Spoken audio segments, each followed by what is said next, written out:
सुबह के टाइम पे मैं 9 to 5 जॉब करता था और शाम के टाइम पे मैं क्लिनिक पे बैठता था। जैसे ही कोरोना का स्पाइक स्टार्ट हुआ, क्लिनिक मेरा बंद हो गया। इनकम के कम होने के बाद सुबह के टाइम पे मैं पूरा का पूरा फोकस सिर्फ एक जॉब रह गई।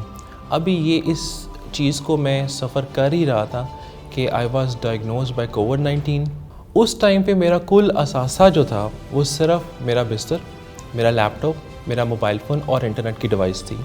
ऑनलाइन बिज़नेस के डिफरेंट मॉडल्स हैं, उसके ऊपर भी मैंने काम स्टार्ट किया। जब इकोसिस्टम मुझे समझ आ रहा है, तकरीबन 2 मंथ्स हो गए थे मुझे, और फिर मुझे फ़ील हुआ कि मेरे पास इनफ नॉलेज है अब अपने आप को लॉन्च करने के लिए।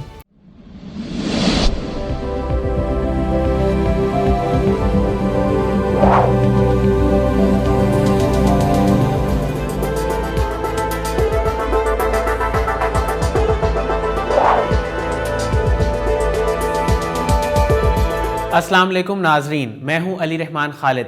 आज जो मेहमान हमारे साथ मौजूद हैं वो बुनियादी तौर पे एक वर्चुअल असिस्टेंट हैं। ये एक साइकोलॉजिस्ट भी हैं, लेकिन इन्होंने सोचा कि ई कॉमर्स के ज़रिए अर्न करें और एक अच्छी ज़िंदगी गुजारें, और आने वाले टाइम में ये अपने यूट्यूब चैनल पर भी ई कॉमर्स के बारे में इंफॉर्मेशन शेयर करेंगे। आइए इनसे मिलते हैं और जानते हैं कि इनका इंटरेस्ट ई कॉमर्स की तरफ कैसे डेवलप हुआ और ये आने वाले वक्त में क्या क्या मज़ीद काम करना चाहते हैं। बहुत बहुत शुक्रिया अहमद तौकीर साहब, आपके वक्त का, आपकी तशरीफ़ आवरी का। सबसे पहले तो मुझे ये बताइएगा कि आप एक साइकोलॉजिस्ट हैं, तो ज़िंदगी में ऐसा क्या रुख आया या कौन सा ऐसा वक्त आया कि आपने सोचा कि मैं ई कॉमर्स में आऊँ और यहाँ से अर्निंग स्टार्ट करूँ? सबसे पहले तो थैंक यू सो मच कि आपने मुझे यहाँ पे बुलाया। आपका भी बहुत शुक्रिया, साकिब साहब का भी बहुत शुक्रिया और कासिम अली शाह साहब का भी बहुत शुक्रिया। मेरा जो सफ़र का आगाज़ एज आ फ्रीलांसर हुआ ऑनलाइन बिज़नेस में, वो लास्ट ईयर हुआ। सुबह के टाइम पे मैं 9 to 5 जॉब करता था और शाम के टाइम पे मैं क्लिनिक पे बैठता था। जैसे आपको पता है कि गुज़श्ता साल में पूरी दुनिया में एक ड्रामेटिकली चेंज आया। उस चेंज की वजह से बहुत सारे बिज़नेसेस को लॉस भी हुए, बहुत सारी जॉब्स जो हैं वो भी लोगों की ख़त्म हुई। इसी तरह से मेरे साथ भी हुआ। जैसे ही कोरोना का स्पाइक स्टार्ट हुआ, क्लिनिक मेरा बंद हो गया। अच्छा। क्लिनिक के बंद होने के बाद एक बंदे की जो इनकम होती है वो उसको एक इनकम कम हुई। इनकम के कम होने के बाद सुबह के टाइम पे मैं पूरा का पूरा फोकस सिर्फ एक जॉब रह गई। अभी ये इस चीज़ को मैं सफ़र कर ही रहा था कि आई वॉज डायग्नोज्ड बाय कोविड-19। अच्छा। और मुझे कोरोना हो गया। कोरोना जैसे ही हुआ तब डॉक्टर्स ने मुझे मशवरा दिया कि आप क्वारंटाइन हो जाएं। बिल्कुल। जब मैं क्वारंटाइन हुआ, अकेला रूम के अंदर बंद हुआ, और उस टाइम पे मेरी जो बेसिक अर्निंग का सोर्स था, मेरी जो जॉब थी, वहाँ से भी मुझे लॉस हुआ और मेरी जॉब मेरे हाथ से निकल गई और वहाँ पे मेरी सैलरी बंद हो गई। अच्छा। उस टाइम पे मेरा कुल असासा जो था वो सिर्फ मेरा बिस्तर, मेरा लैपटॉप, मेरा मोबाइल फ़ोन और इंटरनेट की डिवाइस थी। उस टाइम पे फिर मैंने सोचा कि मेरे से ऐसी क्या गलती हुई है पास्ट में कि आज मैं खाली हाथ हो चुका हूँ। तो मैंने अपने आप को रिवाइव किया और मुझे कि फिर फील हुआ कि जिस तरह से कहते हैं ना, फ्रेज़ है कि don't put your all eggs in one basket, कि अपने तमाम अंडे एक ही टोकरी में मत डालें, कि अगर उसको कुछ होता है तो आप बिल्कुल खाली हाथ हो जाती हैं। उस टाइम पे मता ना क्या ना करता, तो घर को सपोर्ट और फाइनेंशियल तौर पे सपोर्ट करने के लिए मैंने लैपटॉप ओपन किया, और उस टाइम पे during covid, during that cough, during that body pain और टेम्परेचर, मैंने लैपटॉप के ऊपर यूट्यूब में सर्च करना स्टार्ट किया कि मैं यहाँ पे क्या कर सकता हूँ। और उस सर्चिंग के दौरान में एक बहुत ही खूबसूरत वीडियो मुझे मिली जिसमें एक आइडियोलॉजी दी गई कि आप पैसे अर्न करो अमीर मुल्कों से। अच्छा। यानी यूएसए से, अमेरिका से, ऑस्ट्रेलिया से, यूके से आप जो है वो इनकम जनरेट करो, डॉलर्स और पाउंड्स में आपकी इनकम हो और आपकी एक्सपेंडिचर्स जो हैं वो आपके रुपीज़ में हो। अच्छा। इस चीज़ ने बहुत ज़्यादा फैसिनेट किया बेसिकली मुझे। इसको मज़ीद डिग आउट जब मैंने करना स्टार्ट किया तो पता चला कि ऑनलाइन बिजनेसेस होते हैं। ठीक। ऑनलाइन बिजनेस के डिफरेंट मॉडल्स हैं, उसके ऊपर भी मैंने काम स्टार्ट किया। काम स्टार्ट करते करते आहिस्ता आहिस्ता इस पूरा इकोसिस्टम मुझे समझ आने लग गया। जब इकोसिस्टम मुझे समझ आ रहा है, तकरीबन 2 मंथ्स हो गए थे मुझे, और फिर मुझे फ़ील हुआ कि मेरे पास इनफ नॉलेज है अब अपने आप को लॉन्च करने के लिए। और फिर मैंने अपने आप को लॉन्च किया और जो है क्लाइंट्स मुझे मिलना शुरू हुई। सर मुझे यहाँ पे ये बताइएगा कि एक वर्चुअल असिस्टेंट का रोल क्या है और इसकी जॉब डिस्क्रिप्शन में क्या क्या चीज़ें शामिल हैं। देखिए, वर्चुअल असिस्टेंट जैसे नेम इंडिकेट कर रहा है कि वर्चुअल असिस्टेंट है। वर्चुअल असिस्टेंट का ये रोल है कि वो अपने क्लाइंट का अकाउंट हैंडल करता है, ऑनलाइन बिजनेस को सपोर्ट करता है। अगर मज़ीद इसकी डेप्थ में जाऊँ मैं, तो एक बंदा है जिसका अकाउंट है और वो बिज़नेस करना चाह रहा है या बिज़नेस कर रहा है, लेकिन उसको ग्रो करने के लिए, उसको एक्सेल करने के लिए उसके पास स्किल्स, नॉलेज और टाइम नहीं है। अगर वो ये स्किल्स, नॉलेज, टाइम को सेव रखने के लिए यहाँ पे पाकिस्तान से कोई एम्प्लॉय को हायर करता है, बाहर अगर एम्प्लॉय को हायर करते हैं तो उसको, आपको पता है कि ज़्यादा सैलरी चार्ज होगी, इसलिए वो यहाँ से स्किलफुल लोगों को हायर करते हैं। स्किलफुल बंदा जो यहाँ पे वो हायर होता है, वो उसके लिए प्रोडक्ट हंटिंग करता है, उसको मैन्युफैक्चर करवाता है चाइना से। चाइना जैसे एक हब हो चुका है और अली बाबा के प्लेटफॉर्म जो है उसके अंडर डिफरेंट तरह की इंडस्ट्रीज़ और फैक्ट्रीज़ हैं। आप प्रोडक्ट को किसी भी प्राइस पे वहाँ पे मैन्युफैक्चर करवा सकते हो।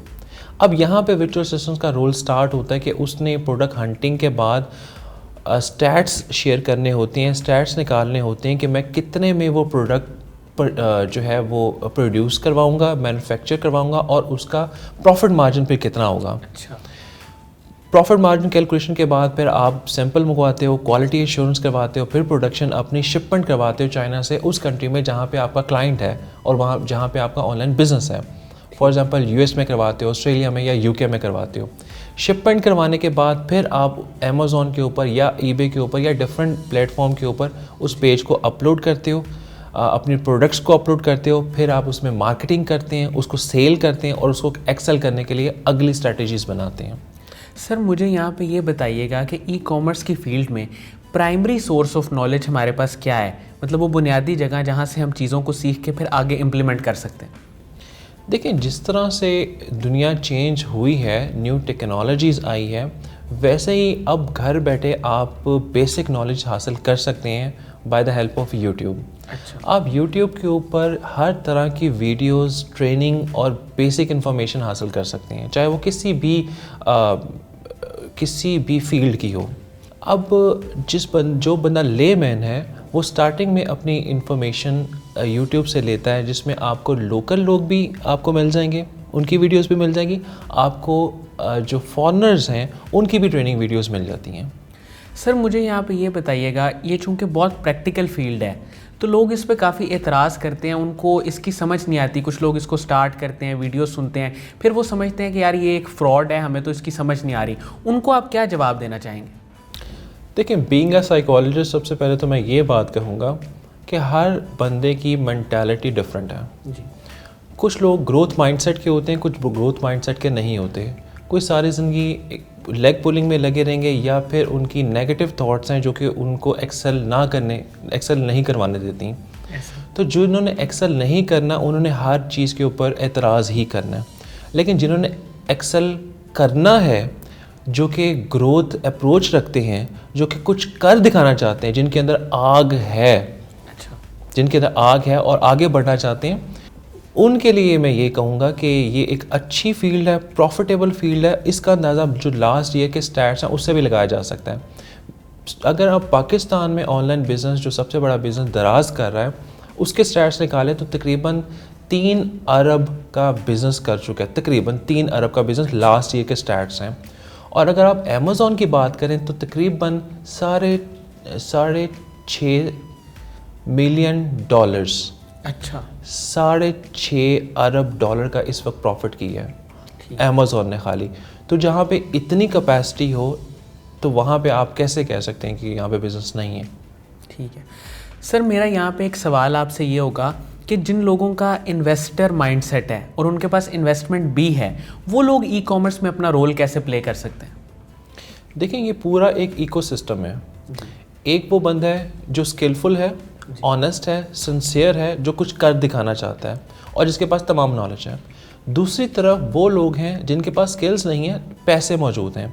अगर इन दोनों को मर्ज कर दिया जाए, वो पैसे इन्वेस्ट करें और दूसरी तरफ वो लोग जो स्किलफुल हैं वो उस पैसे को यूटिलाइज़ करें प्रॉपरली और उनकी प्रोडक्ट्स को यहाँ पे जो मैन्युफैक्चर हो रही हैं उसको एक्सपोर्ट करें दूसरे दुनिया में, ताकि हम लोग जो हैं वो ज़र मुबादला कमा सकें।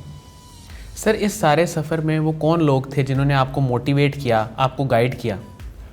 देखें, इस पूरे सफ़र में सबसे पहले तो मैं यही कहूँगा कि इस पूरे सफ़र में सबसे ज़्यादा जिसको जो क्रेडिट जाता है वो साकिब साहब, उसके बाद जो मेरे मेंटोर हैं सजाद साहब, और मेरी जो फैमिली मेंबर्स हैं वो उन्होंने मुझे सपोर्ट किया इस काम को करने के लिए, उन्हीं का क्रेडिट जाता है।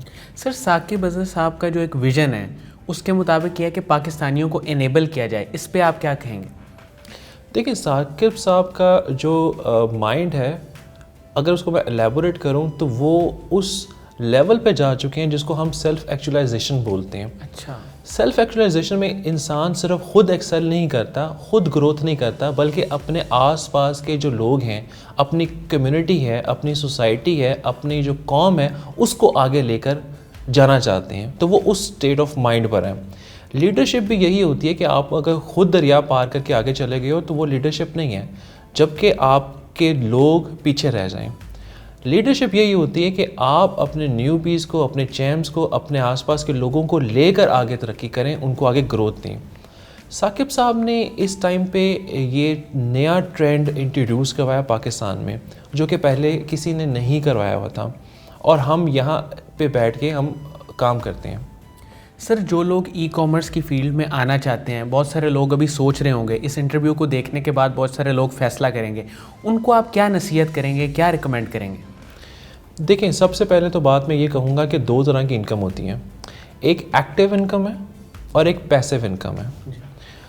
और ये बात याद रखिएगा कि 9 हिस्से, रिस्क के 9 हिस्से जो हैं वो आपके कारोबार में हैं। नौकरी में आपकी चीज़ें प्लस हो रही हैं और कारोबार में चीज़ें मल्टीप्लाई हो रही हैं। तो जो कुछ करना चाहते हैं तो मेरा ख्याल है कि बहुत अच्छा प्लेटफॉर्म है। इसमें बहुत इस इकोसिस्टम के अंदर, किसी भी सिस्टम के अंदर फिक्स होकर अपना स्किल एनहांस करके वो अपने आप को एक्सेल कर सकते हैं। सर कासिम अली शाह साहब के साथ आपकी मुलाकात भी है और आप उनके काम के बारे में, उनकी तकरीरों और तहरीरों के बारे में भी जानते हैं, उनके बारे में क्या कहेंगे? कासिम अली शाह साहब का जहाँ तक ताल्लुक़ है तो मैं समझता हूँ कि वो एक मोटिवेशनल स्पीकर तो है ही, लेकिन उसके साथ जो सही मायनों में उस्ताद का हक़ अदा कर रहे हैं। हमारे यहाँ पे बदकिस्मती से एजुकेशनल जो इंस्टीट्यूट्स हैं उसमें तालीम ज़रूर है, डिग्री ज़रूर है, लेकिन तरबियत नहीं है। कासिम अली शाह साहब जो हैं इस कौम को तरबियत दे रहे हैं, जीने का हुनर सिखा रहे हैं, रिश्तों को निभाना सिखा रहे हैं, और आपकी जो मेंटल अप्रोच है या मेंटल ग्रोथ है उसके ऊपर काम कर रहे हैं। तो इस तरह के लोग बहुत कम ही पैदा होते हैं जो कि इंसान को जीने का हुनर सिखाते हैं। बहुत बहुत शुक्रिया अहमद तौकीर साहब आपके वक्त का। नाज़रीन, मुझे उम्मीद है कि जो लोग ई कॉमर्स के बारे में जानना चाहते हैं और ख़ास तौर पे वो लोग जो इन्वेस्टमेंट करना चाहते हैं ई कॉमर्स की फ़ील्ड में, उनके लिए ये इंटरव्यू बहुत मुफीद साबित होगा। अपना बहुत ही ख्याल रखिएगा। इजाज़त दीजिए। अल्लाह हाफ़िज़।